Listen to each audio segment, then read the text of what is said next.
Hai semua, di sini saya akan menjelaskan tentang konsep kewirausahaan dalam bidang kesehatan yang disusun oleh yang pertama ada Ayu Aprilia Maharani dengan NIM akhir 010, dan yang kedua ada Catherine Rosalia Fauriza dengan NIM akhir 012, dan yang ketiga ada Talita Wilujeng Dwi Mulyana dengan NIM akhir 067.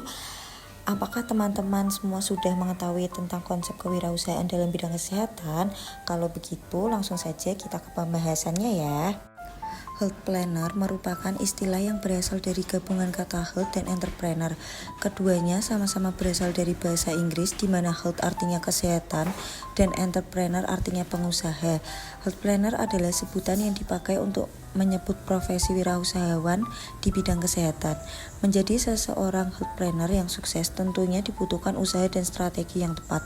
Pengertian bisnis layanan kesehatan secara umum adalah jenis usaha yang memberikan layanan di bidang kesehatan dan perawatan tubuh. Sebuah bisnis layanan kesehatan harus memenuhi 5 syarat pokok. Yang pertama, tersedia dan berkesinambungan. Yang kedua, dapat diterima dan wajar. Yang ketiga, mudah dicapai atau aksesibel. Yang keempat, mudah dijangkau atau affordable. Yang kelima, bermutu dan diberikan oleh tenaga profesional dan berkompeten. Peluang usaha layanan kesehatan sangat beragam, bisa sebagai penyedia jasa maupun barang. Ada 2 faktor yang harus seimbang untuk mempertahankan kesehatan. Kedua faktor itu adalah fisiologis dan psikologis. Faktor fisiologis berkaitan dengan kondisi fisik, seperti kesehatan jantung, kesehatan mata, kesehatan pencernaan, dan organ fisik lainnya. Sementara itu, psikologis berkaitan dengan kondisi mental, kejiwaan, dan pikiran. Peluang usaha layanan kesehatan ini nantinya bertujuan untuk memberikan layanan kesehatan sesuai kebutuhan konsumen sehingga dapat meningkatkan kualitas hidupnya. Beberapa ide bisnis layanan kesehatan. Yang pertama, mendirikan klinik kesehatan mental. Klinik kesehatan mental adalah usaha di bidang kesehatan yang menyediakan layanan konseling, terapi, dan perawatan.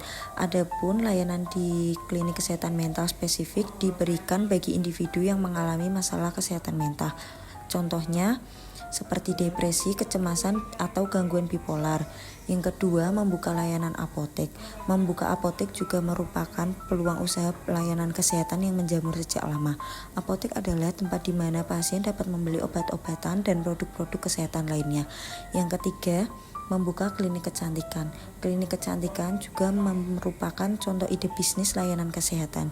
Klinik kecantikan beroperasi dengan menyediakan berbagai layanan perawatan kulitan dan kecantikan. Contoh layanan di dalam klinik kecantikan seperti facial, perawatan laser, tindak bedah kosmetik. Yang keempat, menjadi influencer kesehatan di media sosial. Menjadi influencer kesehatan di media sosial juga menjadi ide bisnis layanan kesehatan yang cukup menjanjikan. Menjadi influencer di media sosial haruslah memiliki pengetahuan yang kuat tentang kesehatan. Mereka berperan untuk memberikan informasi yang bermanfaat kepada banyak orang. Yang kelima, menyediakan jasa perawatan home care. Bisnis penyedia jasa perawatan home care atau home caregiver adalah bisnis kesehatan yang marak sejak beberapa tahun terakhir. Bisnis ini memungkinkan klien menerima jasa caregiver untuk merawat orang yang sakit, lumpuh, lansia, dan kondisi lainnya. Layanan ini memiliki potensi besar karena layanan yang sangat dibutuhkan di berbagai komunitas. Yang keenam, membuka layanan fisioterapi. Layanan fisioterapi seperti praktik fisioterapi atau klinik fisioterapi juga merupakan ide bisnis layanan kesehatan. Layanan fisioterapi dapat membantu pasien pemulihan mobilitas mereka.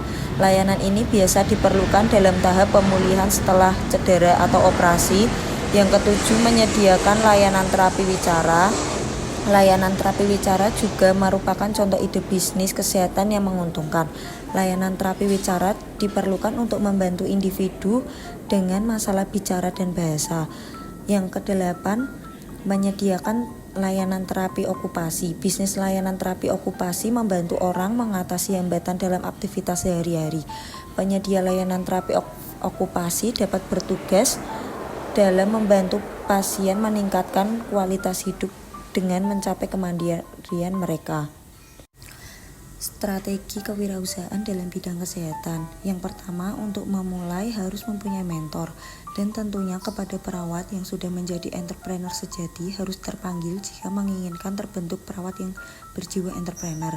Yang kedua, perawat harus membuat community perawat entrepreneurship sehingga dapat menggali potensi bisnis perawat, mengetahui tren bisnis perawat yang baru, dan membuat arahan-arahan yang positif untuk meningkatkan income bagi bisnis perawat.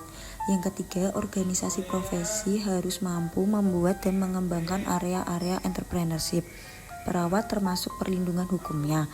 Yang keempat, membuat community untuk mengidentifikasi potensi bisnis perawat terhubung dengan bisnis baru dan meningkatkan arahan-arahan untuk meningkatkan praktek. Yang keempat, perawat harus memperbaiki mental entrepreneurnya dan mempelajari peran seorang entrepreneur.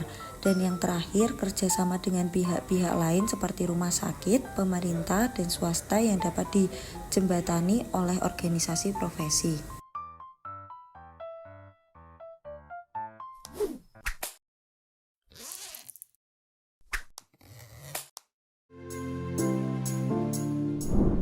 Layanan home care merupakan pelayanan yang sesuai dengan kebutuhan pasien, baik individu maupun keluarga, yang dilakukan oleh tenaga medis profesional tanpa harus keluar rumah. Kami memiliki beberapa layanan kesehatan, yaitu visit dan konsultasi dokter, vaksinasi bayi dan dewasa, perawat home visit, perawat luka umum dan diabetes, Mom and Baby Care, layanan tes laboratorium medical check-up, COVID test, PCR dan antigen, serta fisioterapi. Kami hadir dan siap melayani di seluruh Indonesia.